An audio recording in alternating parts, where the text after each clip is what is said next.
Hi, I'm Amy Dodds. I'm with Orlando Pita backstage at Intercoiffure 2014. How are you doing today, Orlando? I'm good. I'm good. Excited to go on. And Orlando will be presenting on behalf of Kerastase today at the Trend Lunch. Do you want to tell our viewers a little bit about the presentation that you'll be doing today? I will be doing two looks from Carolina Herrera shows that I've done. One was just recently, it's for the Spring-Summer 2015 shows, and then a look from the Fall-Winter 2014 shows. And they're both quite intricate in the construction. They look simple, which is something I always like to do. I like to do the end result that looks simple, but it's quite complicated in construction.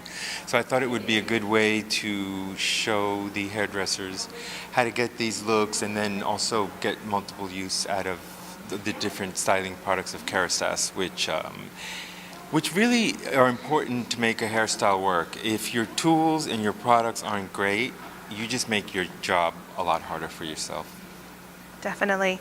And when you are doing a runway show, how much input do you have in terms of the hair, and how much do you get to contribute? Okay, so for instance, in these two shows, it was completely different. For the Fall Winter 2014 show, Carolina said to me, "I would like for you to meet with me 3 weeks before the show, and you can look at the collection, you can look at what I'm thinking, and then the day of the fitting, which is usually 1 or 2 days before the show, she said, then you can propose to me what you think is right."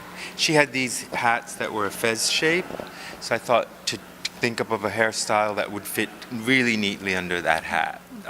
So then I could still show off a beautiful hairstyle and use her hats as well. So that's how it kind of started. And then at the fitting, I showed her the hairstyle. She loved it, and we went with it. This season, she had a kind of Japanese-inspired collection, and there was a knot, and I call it the sumo knot because that's how I translated it to the hair. But she already had it in the clothes, and she thought, "Do you think we could do something like this in the hair?" And so it's different each time. And how is it different styling for the runway from styling for editorial shoots? For editorial shoots, you don't have to, the hairstyle does not have to work 360 degrees. Mm-hmm. For a runway, it does. Because obviously everybody sees every side of the model. But not only that, I think what's important too is the profile is really important because most of the audience is viewing it profile. Only the cameras are viewing it from up front. So I think it's the 365 focus is really the huge difference. In a photo shoot, you can have cardboard in the back of the hair and pinned to make it all look big and with a lot of volume, and nobody would ever see that. And do you have a favorite runway moment that you've created?